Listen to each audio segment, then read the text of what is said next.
আসসালামু আলাইকুম রহমতুল্লাহ। সুপ্রিয় দর্শক, 2 দিন আগে বাংলাদেশের প্রধানমন্ত্রী জনাব তারেক রহমান বলেছেন যে বিদ্যুৎ সংকটে বিরোধী দলের কাছে যদি কোনো প্ল্যান থাকে তাহলে আমাদের দেখ, আমাদের যদি 3 মাস সময় দিলাম, না আরও 3 মাস বাড়িয়ে দিলাম, 6 মাস সময় দিলাম, যদি বিরোধী দলের কাছে ভালো প্ল্যান থাকে তারা সেটা দেখ, আমরা মেনে নেব।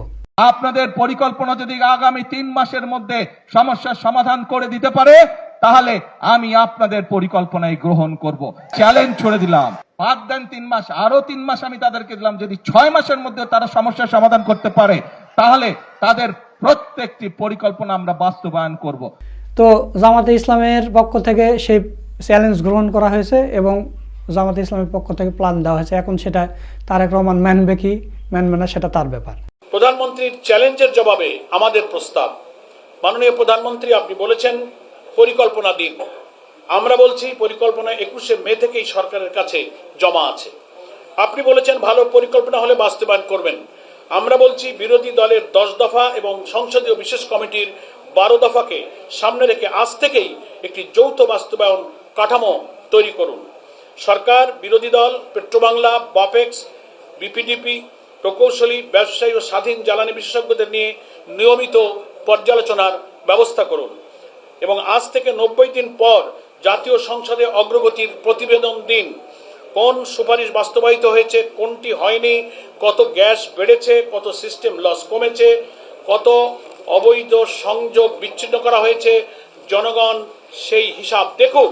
আমাদের প্রস্তুত করা খসড়ায়ও 90 দিন পর অগ্রগতির প্রতিবেদন সংসদে উপস্থাপন এবং বিরোধী দলের সদস্য সহ বিশেষ কমিটির মাধ্যমে নিয়মিত পর্যালোচনার প্রস্তাব রয়েছে। শেষ কথা, সম্মানিত সাংবাদিক বন্ধুগণ, আমরা এই সরকারকে ব্যর্থ দেখতে চাই না। কারণ জ্বালানি সংকটে সরকার ব্যর্থ হলে শুধু সরকার ক্ষতিগ্রস্ত হয় না, দেশ ক্ষতিগ্রস্ত হয়। ক্ষতিগ্রস্ত হন সেই মা যিনি সকালে চুলা জ্বালাতে পারেন না। ক্ষতিগ্রস্ত হন সেই শ্রমিক যার কারখানায় উৎপাদন বন্ধ হয়ে যায়। ক্ষতিগ্রস্ত হন সেই উদ্যোক্তা যিনি সময় মতো পণ্য তৈরি বা রপ্তানি করতে পারেন না। ক্ষতিগ্রস্ত হয় দেশের অর্থনীতি। তাই রাজনৈতিক মতপার্থক্য থাকুক, সমালোচনা থাকুক, কিন্তু জ্বালানি নিরাপত্তার প্রশ্নে আমাদের প্রতিযোগিতা হোক। কে বেশি কার্যকর সমাধান দিতে পারে, কে বেশি স্বচ্ছ থাকতে পারে, কে জনগণের কাছে বেশি জবাবদিহি করতে পারে। এবং এর সাথে জড়িত হাসপাতালের রোগীদের সেবা কার্যক্রম, তারাও সেটা পায় না। চিকিৎসা সেবা দারুণভাবে বিঘ্নিত হয়। মাননীয় প্রধানমন্ত্রীকে আমরা বলতে চাই, আমাদের পরিকল্পনা আপনার সরকারের কাছেই আছে। আজ আবারও আমরা সেটি সামনে রাখলাম। এখন প্রশ্ন একটাই, বাস্তবায়ন শুরু হবে কবে? নাকি আবার নতুন পরিকল্পনা ও নতুন কমিটির অপেক্ষায় থাকতে হবে? আমরা 90 দিন পর আবার হিসাব চাইব, সরকারকে বিব্রত করার জন্য নয়, দেশের মানুষের পক্ষে। আর দেশের স্বার্থে সরকার যদি কোনো কার্যকর, স্বচ্ছ ও বৈজ্ঞানিক উদ্যোগ নেয়, দায়িত্বশীল বিরোধী দল হিসেবে আমরা সরকারের সেই উদ্যোগে সহযোগিতা করব।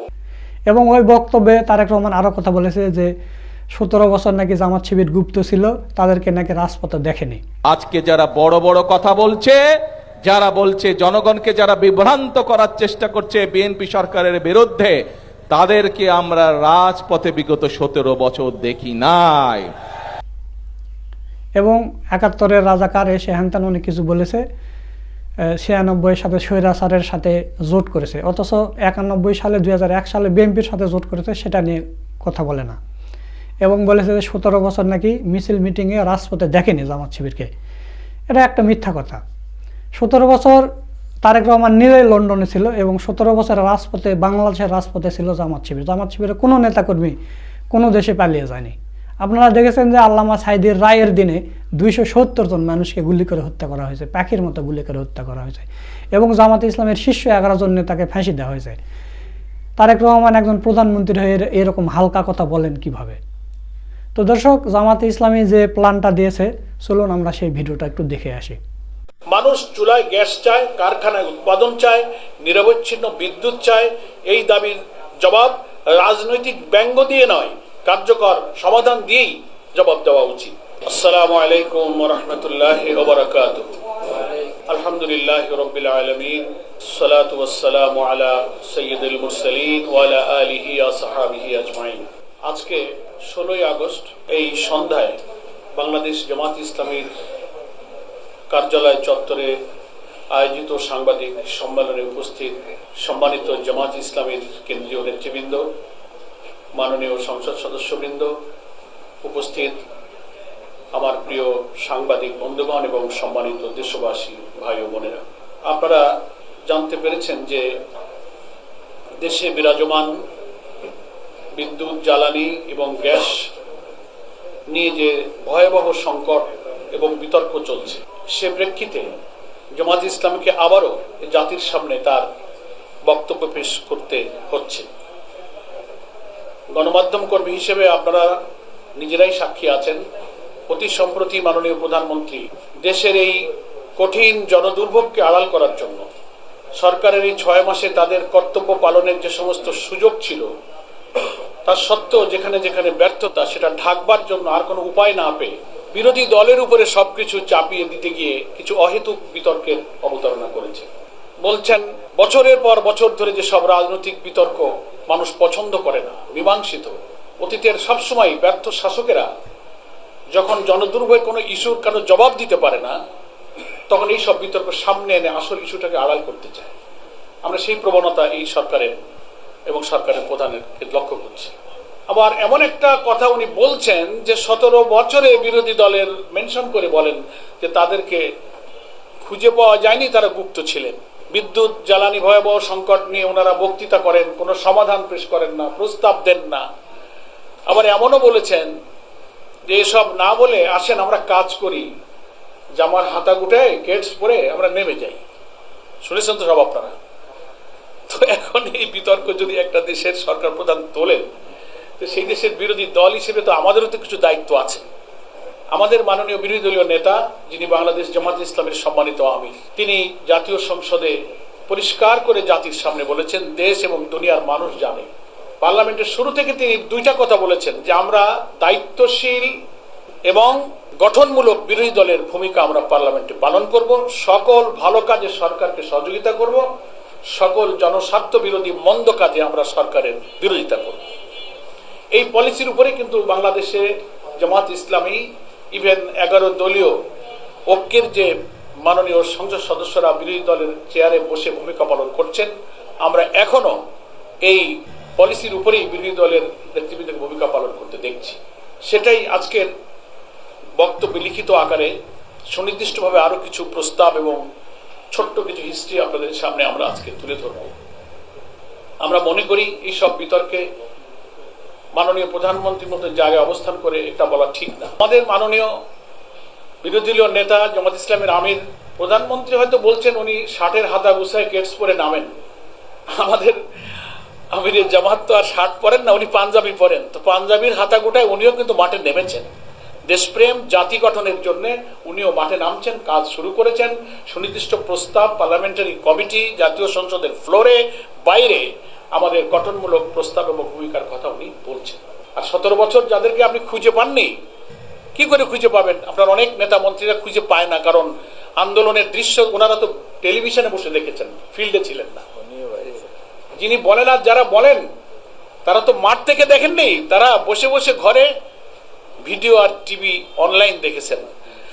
আর 17টা বছর আমাদের আমিরের জামাত সহ জামাতের শত শত নেতা কর্মী যে জেল খাটলেন, প্রত্যেকটি কর্মসূচির সামনে গুলির মুখে বুক পেতে রাজপথে আহত হলেন। ইভেন অত্যাচারী শাসকের বিরুদ্ধে জোটবদ্ধ আন্দোলনে যখন বিএনপি, জামাত, যুগপথ, কখনো জোটে আমরা একসাথে কর্মসূচি দিয়েছি ফ্যাসিবাদের বিরুদ্ধে, একই জায়গায় একই ভেন্যুতে ঘোষিত কর্মসূচিতে শরিক দল হিসেবে তারা আসেনি, জামাত শিবিরের লোকেরা গিয়ে সেখানে জীবন দিয়েছে। এত লোককে ফাঁসিতে ঝুলিয়ে হত্যা করা হলো, কারাগারে নিহত হলো, জেলখানায় হাজার হাজার লোক মিটিং মিছিল, জুলাইয়ের গণ অভ্যুত্থানে প্রকাশ্যে আমাদের এত ভূমিকা জাতি, দেশ, বিদেশ, মিডিয়া দেখলেন, ওনারা দেখতে পেলেন না। প্রধানমন্ত্রীর মুখ থেকে নতুন করে একটা গুপ্ত শব্দ লন্ডন থেকে এসে এখানে আবার হাজির। কি বলবো, আমরা একটা খুব দুর্ভাগ্য বলা ছাড়া, that is very unfortunate to our nation. এই জন্য আমরা মনে করি যে জাতির জনদুর্ভোগের দিকে এখন সরকার এবং সরকার প্রধানের নজর দেওয়া উচিত। এইসব পলিটিক্যাল বিতর্ক জনগণ এখন আর পছন্দ করে না, এগুলো খুব পুরনো কথা। এখন আধুনিক জীবন জিজ্ঞাসা, আমাদের চ্যালেঞ্জগুলোকে অ্যাড্রেস করার জন্য আমরাও প্রস্তুত, কিভাবে আমরা এই 6 মাসে সরকারকে সহযোগিতা করেছি অন্তত বিদ্যুৎ, জ্বালানি, গ্যাস সংকটে। আজকের এই লিখিত বক্তব্যে আমরা জামাত ইসলামীর পক্ষ থেকে জাতির কাছে আমাদের সেই বক্তব্য এবং কিছু প্রশ্ন আমরা আজকে উত্থাপন করতে চাই। আমাদের সম্মানিত নেতৃবৃন্দ উপস্থিত আছেন। সংসদে জ্বালানি বিদ্যুৎ বিষয়ক যে বিশেষ কমিটি হয়েছিল, যেখানে তারা 3 জন সদস্য জামাত ইসলামীর পক্ষ থেকে বিরোধী দলের ছিলেন, তার 2 জন এখানে উপস্থিত। আপনারা বক্তব্যের পরে যদি প্রয়োজনীয় কিছু জানবার থাকে, আমাদের নেতৃবৃন্দ সে ব্যাপারে আপনাদেরকে ইনশাআল্লাহ সাহায্য করবেন। আমি বক্তব্যটা আপনাদেরকে পড়ে শোনাচ্ছি, এর কপি আপনাদের গ্রুপে আমরা দিয়ে দিব, আপনারা কপি ইনশাআল্লাহ পেয়ে যাবেন। বিসমিল্লাহির রহমানির রহিম। সম্মানিত সাংবাদিক বন্ধুগণ, আজ আপনাদের সামনে বিদ্যুৎ, জ্বালানি ও গ্যাস সংকট নিয়ে কথা বলতে এসেছি। গত 15ই আগস্ট মাননীয় প্রধানমন্ত্রী দেশের চলমান বিদ্যুৎ, জ্বালানি সংকট প্রসঙ্গে বিরোধী দলগুলোর কাছে একটি কার্যকর পরিকল্পনা চেয়েছেন। আমরা তার এই আহ্বানকে ইতিবাচকভাবেই দেখতে চাই। তবে শুরুতেই একটি গুরুত্বপূর্ণ তথ্য স্মরণ করিয়ে দিতে চাই যে আমাদের পরিকল্পনা নতুন নয়, সেটা গত 3 মাস ধরে সরকারের টেবিলে আছে। এদিকে বিদ্যুতের ভুতুড়ে বিলের কারণে বিদ্যুৎ গ্রাহকদের ভোগান্তি এখনো চলছে, যা সরকারের নিরসনের প্রতিশ্রুতি দেওয়ার পরও কোনো সুফল আনতে পারে। ঠিক 21শে মে 2026 তারিখে জাতীয় সংসদের জ্বালানি সংকট সংক্রান্ত বিশেষ কমিটিতে বিরোধী দলের সদস্যরা লিখিতভাবে 10 দফা সুপারিশ জমা দিয়েছিলেন। ওই কমিটিতে বিরোধী দলের 5 জন সদস্য ছিলেন, যাদের মধ্যে জামাত ইসলামের 3 জন সদস্য ছিলেন। তারা 2টি বৈঠকে অংশ নিয়েছিলেন, প্রশ্ন তুলেছিলেন এবং সংকট মোকাবেলায় সুনির্দিষ্ট প্রস্তাব দিয়েছিলেন। পরবর্তীতে 7ই জুন মাননীয় জ্বালানি মন্ত্রী নিজেই সেই প্রতিবেদন জাতীয় সংসদে উপস্থাপন করেছিলেন। দেশ রূপান্তর, প্রথম আলো, বাংলা ট্রিবিউন সহ অনেক জাতীয় গণমাধ্যমে বিরোধী দলের সেই 10 দফা সুপারিশ প্রকাশিত হয়েছিল। সেই প্রস্তাবগুলো ছিল একেবারেই বাস্তব ভিত্তিক। দেশীয় গ্যাস উৎপাদন বাড়াতে বিদ্যমান কূপে ওয়ার্ক ওভার, ভোলা, জামালপুর ও জকিগঞ্জের গ্যাসকে জাতীয় ব্যবস্থার সঙ্গে যুক্ত করার উদ্যোগ, স্থলভাগ ও সমুদ্রভাগে অনুসন্ধান জোরদার, স্থাপিত এসপিএম দ্রুত চালু করা, ডিপো থেকে গ্রাহক পর্যন্ত ডিজিটাল মনিটরিং কার্যকর, নেট মিটারিং এর মাধ্যমে রুফটপ সোলার সম্প্রসারণ এবং ভবিষ্যৎ বিদ্যুৎ ও জ্বালানি চাহিদা নিরূপণে রাজনৈতিক প্রভাবমুক্ত স্বাধীন বিশেষজ্ঞদের সম্পৃক্ত করা। সুতরাং আজকের মূল প্রশ্নটি পরিকল্পনা আছে কি নেই সেটা নয়। মূল প্রশ্ন 21শে মে থেকে সরকারের হাতে থাকা এই পরিকল্পনার কতটুকু বাস্তবায়ন হয়েছে, কোন সুপারিশে কাজ শুরু হয়েছে এবং কোনগুলো এখনো কাগজেই পড়ে আছে।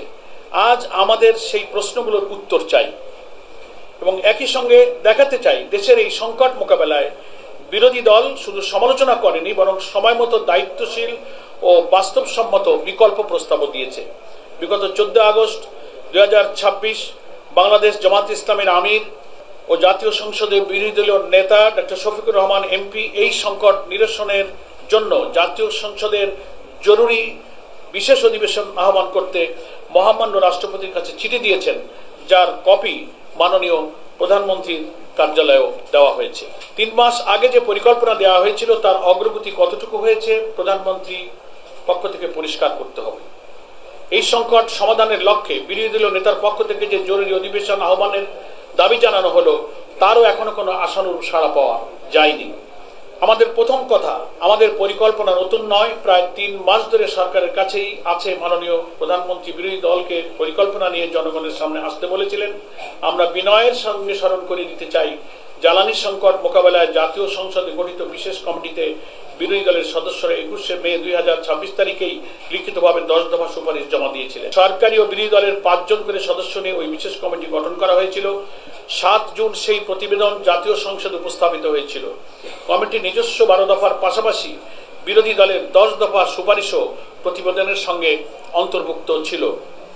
অর্থাৎ আমাদের পরিকল্পনা কোনো গোপন দলিল নয়, এটা সংসদের নথিতে লিপিবদ্ধ আছে, সংরক্ষিত আছে, সংবাদ মাধ্যমেও তা প্রকাশিত হয়েছে। ইতিপূর্বে গত 8ই আগস্ট জামাত ইসলামীর পক্ষ থেকে সংবাদ সম্মেলনের মাধ্যমে বিদ্যমান সংকট নিরসনে সুনির্দিষ্ট প্রস্তাব সম্বলিত বক্তব্য আমরা পেশ করেছিলাম। সেই 10 দফায় আমরা কি বলেছিলাম? আমরা বলেছিলাম দেশীয় গ্যাস উৎপাদন বাড়াতে হবে, দ্রুত ফলদায়ক কূপগুলোতে ওয়ার্ক ওভার করতে হবে, ভোলা, জামালপুর, জকিগঞ্জের গ্যাস অবকাঠামো উন্নত করতে হবে, স্থল ও সমুদ্রভাগে নতুন অনুসন্ধান বাড়াতে হবে, বাপেক্সের সক্ষমতা শক্তিশালী করতে হবে। আমরা সিঙ্গেল পয়েন্ট মোরিং দ্রুত কার্যকর করার কথা বলছি, জ্বালানি সরবরাহ ব্যবস্থায় ডিজিটাল পর্যবেক্ষণের কথা বলছি, সৌর বিদ্যুৎ বাড়ানোর কথা বলেছি, ভবিষ্যতের বিদ্যুৎ ও জ্বালানি চাহিদা নির্ধারণে রাজনৈতিক প্রভাবমুক্ত স্বাধীন বিশেষজ্ঞদের দিয়ে সমীক্ষার প্রস্তাব আমরা দিয়েছি। তাই আজ আমাদের প্রশ্ন খুবই সহজ। পরিকল্পনা যখন 21শে মে থেকে সরকারের কাছে আছে, তাহলে গত প্রায় 3 মাসে সেই পরিকল্পনার কোনটি বাস্তবায়িত হয়েছে, কোনটির কাজ শুরু হয়েছে, কোনটি গ্রহণ করা হয়নি, আর গ্রহণ করা না হলে কেন হয়নি? আমরা নতুন কোনো কাগজ জমা দেওয়ার প্রতিযোগিতা চাই না, আমরা ইতিমধ্যে জমা দেওয়া পরিকল্পনার বাস্তবায়ন দেখতে চাই। দ্বিতীয় কথা, সাংবাদিক বন্ধুগণ, হারিকেনের সামনে ফ্যান চলার ছবি দিয়ে দেশের জ্বালানি সংকটের বাস্তবতাকে খণ্ডন করা যায় না। মাননীয় প্রধানমন্ত্রী একটি প্রতিবেদনের ছবি দিয়ে কথা বলেছেন, সামনে হারিকেন, পেছনে ফ্যান।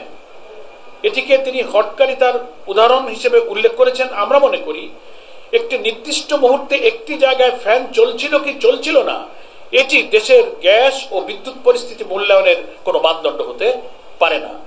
হারিকেন একটি রাজনৈতিক প্রতিবাদের প্রতীক হতে পারে, তার জবাব হওয়া উচিত তথ্য দিয়ে। দেশের গ্যাসের চাহিদা ও সরবরাহের মধ্যে বড় ব্যবধান আছে। জুলাইয়ে একটি এফএসআরইউ বন্ধ হওয়ার পর দৈনিক 450 মিলিয়ন ঘনফুট গ্যাস সরবরাহ কমে যাওয়ার তথ্য প্রকাশিত হয়েছে। আমাদের আগের নথিতে গ্যাসের চাহিদা প্রায় 3800 থেকে 4000 মিলিয়ন ঘনফুট এবং সরবরাহ প্রায় 2600 থেকে 2700 মিলিয়ন ঘনফুটের মধ্যে থাকার তথ্য উল্লেখ করা হয়েছে। অতএব একজন মানুষ যখন গ্যাস চান, তিনি অরাজকতা চান না। একজন শ্রমিক যখন কারখানা চালু রাখার দাবি করেন, তিনি ষড়যন্ত্র করেন না। একজন উদ্যোক্তা যখন নিরবচ্ছিন্ন জ্বালানি চান, তিনি সরকারের শত্রু নন। মানুষ চুলায় গ্যাস চায়, কারখানায় উৎপাদন চায়, নিরবচ্ছিন্ন বিদ্যুৎ চায়। এই দাবির জবাব রাজনৈতিক ব্যঙ্গ দিয়ে নয়, কার্যকর সমাধান দিয়েই জবাব দেওয়া উচিত। তৃতীয় কথা, এফএসআরইউ প্রয়োজন হতে পারে, কিন্তু শুধু একটি নতুন এফএসআরইউ দিয়ে গ্যাস সংকটের সমাধান হবে না। নতুন এফএসআরইউ নির্মাণের বিরোধিতা করছি না। দেশের জ্বালানি নিরাপত্তার জন্য প্রয়োজন হলে আমদানিকৃত এলএনজি গ্রহণের সক্ষমতা বাড়াতে হবে, কিন্তু একটি মৌলিক সত্য জনগণকে বলতে হবে, এফএসআরইউ নিজে গ্যাস উৎপাদন করে না। এফএসআরইউ চালাতে এলএনজি আমদানি করতে হবে। সেই এলএনজি কিনতে বৈদেশিক মুদ্রার প্রয়োজন। এলএনজি পুনরায় গ্যাসে রূপান্তর করার পর সেটি জাতীয় গ্রিডে পাঠাতে পর্যাপ্ত পাইপলাইন প্রয়োজন। আরেকটি বড় প্রশ্ন হচ্ছে অর্থের। 2025-26 অর্থ বছরে এলএনজি আমদানিতে প্রায় 59,000 কোটি টাকা ব্যয় এবং প্রায় 14,600 কোটি টাকার সরকারি ভর্তুকির তথ্য প্রকাশিত হয়েছে। সুতরাং তৃতীয় এফএসআরইউ নির্মাণ করুন, প্রয়োজন হলে আমরা সমর্থন করব। কিন্তু একই সঙ্গে বলতে হবে, এলএনজি কোথা থেকে আসবে, কত দামে আসবে, দীর্ঘমেয়াদী সরবরাহ চুক্তি কি হবে, পাইপলাইন কখন হবে, দেশীয় গ্যাস উৎপাদন কত বাড়বে? এই প্রশ্নগুলোর উত্তর ছাড়া শুধু একটি নতুন ভাসমান টার্মিনালকে পুরো সংকটের সমাধান হিসেবে দেখা বাস্তবসম্মত হবে না। সাংবাদিক বন্ধুগণ, আমাদের চতুর্থ কথা হচ্ছে, আমরা বলছি 90 দিনে কি করা সম্ভব। আমরা জনগণকে অবাস্তব প্রতিশ্রুতি দিতে চাই না। 3 মাসে সমুদ্রের নতুন গ্যাস অনুসন্ধানের ফল পাওয়া সম্ভব নয়। 3 মাসে একটা বড় নতুন পাইপলাইন নির্মাণ সম্ভব নয়। 3 মাসে ইস্টার্ন রিফাইনারি 2 সম্পূর্ণ বাস্তবায়নও সম্ভব নয়। যে এসবের প্রতিশ্রুতি দিক না কেন, সেটা বাস্তবতার সঙ্গে সামঞ্জস্যপূর্ণ হবে না। আমাদের নিজস্ব পরিকল্পনাতেও এই সীমাবদ্ধতা স্পষ্টভাবে স্বীকার করা হয়েছে। কিন্তু 90 দিনে অন্তত 6টি দৃশ্যমান কাজ করা সম্ভব। 1, দ্রুত ফলদায়ক গ্যাস কূপে ওয়ার্কওভার। প্রথম 15 দিনের মধ্যে পেট্রোবাংলা ও বাপেক্স দ্রুত ফলদায়ক ওয়ার্কওভার যোগ্য কূপের অগ্রাধিকার তালিকা প্রকাশ করুক। 30 দিনের মধ্যে প্রয়োজনীয় অনুমোদন শেষ করা হোক। 90 দিনের মধ্যে প্রথম কয়েকটি কূপের কাজ সম্পন্ন না হলেও শুরু করে অন্তত জনগণকে জানানো হোক যে কত মিলিয়ন ঘনফুট নতুন গ্যাস জাতীয় গ্রিডে যুক্ত হওয়ার সম্ভাবনা দেখা দিল। 2, বন্ধ ও কম উৎপাদনশীল কূপের হিসাব প্রকাশ। দেশে কতটি কূপ কারিগরি সমস্যায় বন্ধ আছে, কোনটি সংস্কার করলে আবার উৎপাদনে আনা যাবে, 30 দিনের মধ্যে তার পূর্ণ তালিকা প্রকাশ করা হোক। এগুলো জনগণের সম্পদ, জনগণের সেই হিসাব জানার অধিকার আছে। 3, ভোলার গ্যাস ব্যবহারে অন্তর্বর্তী ব্যবস্থা বাড়ানো। ভোলায় গ্যাস রয়েছে, কিন্তু মূল ভূখণ্ডে আনার প্রয়োজনীয় স্থায়ী পাইপলাইন নেই। পাইপলাইন 3 মাসে হবে না, কিন্তু সিএনজি বা এলএনজি আকারে পরিবহনের বিদ্যমান ব্যবস্থা আরও কার্যকর ও বিস্তৃত করা যায়। এটি স্থায়ী সমাধান নয়, কিন্তু সংকটের সময় একটি অন্তর্বর্তীকালীন সেতু হতে পারে। 4. সিস্টেম লস ও অবৈধ গ্যাস সংযোগের বিরুদ্ধে দৃশ্যমান ব্যবস্থা। প্রতিটি বিতরণ কোম্পানির জন্য 90 দিনের লক্ষ্য নির্ধারণ করা হোক। প্রতিটি সপ্তাহে কতটি অবৈধ সংযোগ বিচ্ছিন্ন করা হলো, কত গ্যাস সাশ্রয় হলো, সেই তথ্য প্রকাশ করা হোক। 5. গ্যাস বন্টনের প্রকাশ্য সময়সূচি। ঘাটতি যদি থাকে সেটি লুকিয়ে রাখার প্রয়োজন নেই। কোন সময় কোন খাতে গ্যাস পাবে, শিল্প, বিদ্যুৎ, সার ও আবাসিক খাতের জন্য যতটা সম্ভব পূর্ব ঘোষিত সময়সূচি প্রকাশ করা হোক। একজন গৃহিণী যেন জানতে পারে যে কখন তার চুলা জ্বলবে, একজন শিল্পোদ্যোক্তা যেন জানতে পারে কখন তার উৎপাদনের পরিকল্পনা করবেন। 6. এসপিএম ও ডিজিটাল পর্যবেক্ষণ দ্রুত কার্যকর করা। যে অবকাঠামো ইতিমধ্যে তৈরি হয়েছে সেগুলো ফেলে রেখে নতুন প্রকল্পের ঘোষণা দিয়ে লাভ নেই। সিঙ্গেল পয়েন্ট বোরিং দ্রুত কার্যকর করতে হবে এবং ডিপো থেকে গ্রাহক পর্যন্ত পর্যায়ে জ্বালানি সরবরাহের ডিজিটাল পর্যবেক্ষণ নিশ্চিত করতে হবে। একই সঙ্গে প্রশাসনিক জট ভাঙতে হবে। আমাদের অভিজ্ঞতা হচ্ছে বাংলাদেশে শুধু পরিকল্পনার অভাব নেই, বাস্তবায়নের গতিরও সমস্যা আছে। একটি কূপে কাজ করার সিদ্ধান্ত থেকে বাস্তবে কাজ শুরু করতে নানা স্তরের অনুমোদন, সংশোধন, দরপত্র, প্রশাসনিক প্রক্রিয়া অতিক্রম করতে হবে। তাই আমরা 4টি প্রশাসনিক সংস্কারের প্রস্তাব করছি। 1. দেশের এই ক্রান্তিকালে সকল স্টেক হোল্ডারদের নিয়ে ন্যাশনাল ইমার্জেন্সি এনার্জি সেল গঠন করা হোক। নির্দিষ্ট আর্থিক সীমার মধ্যে জরুরি ওয়ার্ক ওভার ও সংস্কার কাজের অনুমোদন সক্ষমতা পেট্রোবাংলা ও বাপেক্সের পরিচালনা পর্ষদে দেওয়ার বিষয়ে বিবেচনা করা হোক। 2. রূপপুর বেজ লোড প্লান্ট উৎপাদনে আসল কখন আসবে এবং এর ট্যারিফ কি হবে সেটা দেশের জনগণ জানতে চায়। 3. জরুরি দরপত্র মূল্যায়নের জন্য স্থায়ী মূল্যায়ন ব্যবস্থা তৈরি করা হোক। 4. অগ্রাধিকার প্রকল্পগুলোর জন্য একক তদারকি ব্যবস্থা করা হোক এবং কোন ফাইল কোথায় কতদিনে আটকে আছে সেই তথ্য নিয়মিত প্রকাশ করা হোক। চিটাগাংয়ের মহেশখালীতে এবং পটুয়াখালীর পায়রাতে টার্মিনাল করে কথা ছিল টার্মিনাল করার কথা ছিল, সেটার আসলে কি হয়েছে আমরা কেউই জানি না। এবং খুলনার খালিশপুরে রূপসায় 800 মেগাওয়াট বিদ্যুৎ কেন্দ্রটি তৈরি হয়ে বসে থাকলেও আজ অবধি কমার্শিয়াল প্রোডাকশনে যেতে পারেনি। প্রধানমন্ত্রীর চ্যালেঞ্জের জবাবে আমাদের প্রস্তাব। মাননীয় প্রধানমন্ত্রী, আপনি বলেছেন পরিকল্পনা দিন। আমরা বলছি পরিকল্পনা 21শে মে থেকেই সরকারের কাছে জমা আছে। আপনি বলেছেন ভালো পরিকল্পনা হলে বাস্তবায়ন করবেন। আমরা বলছি বিরোধী দলের 10 দফা এবং সংসদীয় বিশেষ কমিটির 12 দফাকে সামনে রেখে আজ থেকেই একটি যৌথ বাস্তবায়ন কাঠামো তৈরি করুন। সরকার, বিরোধী দল, পেট্রোবাংলা, বাপেক্স, বিপিডিপি, প্রকৌশলী, ব্যবসায়ী ও স্বাধীন জ্বালানি বিশেষজ্ঞদের নিয়ে নিয়মিত পর্যালোচনার ব্যবস্থা করুন এবং আজ থেকে 90 দিন পর জাতীয় সংসদে অগ্রগতির প্রতিবেদন দিন। কোন সুপারিশ বাস্তবায়িত হয়েছে, কোনটি হয়নি, কত গ্যাস বেড়েছে, কত সিস্টেম লস কমেছে, কত অবৈধ সংযোগ বিচ্ছিন্ন করা হয়েছে, জনগণ সেই হিসাব দেখুক। আমাদের প্রস্তুত করা খসড়ায়ও 90 দিন পর অগ্রগতির প্রতিবেদন সংসদে উপস্থাপন এবং বিরোধী দলের সদস্য সহ বিশেষ কমিটির মাধ্যমে নিয়মিত পর্যালোচনার প্রস্তাব রয়েছে। শেষ কথা, সম্মানিত সাংবাদিক বন্ধুগণ, আমরা এই সরকারকে ব্যর্থ দেখতে চাই না। কারণ জ্বালানি সংকটে সরকার ব্যর্থ হলে শুধু সরকার ক্ষতিগ্রস্ত হয় না, দেশ ক্ষতিগ্রস্ত হয়। ক্ষতিগ্রস্ত হন সেই মা যিনি সকালে চুলা জ্বালাতে পারেন না। ক্ষতিগ্রস্ত হন সেই শ্রমিক যার কারখানায় উৎপাদন বন্ধ হয়ে যায়। ক্ষতিগ্রস্ত হন সেই উদ্যোক্তা যিনি সময় মতো পণ্য তৈরি বা রপ্তানি করতে পারেন না। ক্ষতিগ্রস্ত হয় দেশের অর্থনীতি। তাই রাজনৈতিক মতপার্থক্য থাকুক, সমালোচনা থাকুক, কিন্তু জ্বালানি নিরাপত্তার প্রশ্নে আমাদের প্রতিযোগিতা হোক। কে বেশি কার্যকর সমাধান দিতে পারে, কে বেশি স্বচ্ছ থাকতে পারে, কে জনগণের কাছে বেশি জবাবদিহি করতে পারে। এবং এর সাথে জড়িত হাসপাতালের রোগীদের সেবা কার্যক্রম, তারাও সেটা পায় না। চিকিৎসা সেবা দারুণভাবে বিঘ্নিত হয়। মাননীয় প্রধানমন্ত্রীকে আমরা বলতে চাই, আমাদের পরিকল্পনা আপনার সরকারের কাছেই আছে। আজ আবারও আমরা সেটি সামনে রাখলাম। এখন প্রশ্ন একটাই, বাস্তবায়ন শুরু হবে কবে? নাকি আবার নতুন পরিকল্পনা ও নতুন কমিটির অপেক্ষায় থাকতে হবে? আমরা 90 দিন পর আবার হিসাব চাইব, সরকারকে বিব্রত করার জন্য নয়, দেশের মানুষের পক্ষে। আর দেশের স্বার্থে সরকার যদি কোনো কার্যকর, স্বচ্ছ ও বৈজ্ঞানিক উদ্যোগ নেয়, দায়িত্বশীল বিরোধী দল হিসেবে আমরা সরকারের সেই উদ্যোগে সহযোগিতা করব। আপনাদের সকলকে ধন্যবাদ। বাংলাদেশ জিন্দাবাদ, বাংলাদেশ জামাত ইসলামী জিন্দাবাদ। সুপ্রিয় দর্শক, আপনারা ভিডিওটা দেখলেন।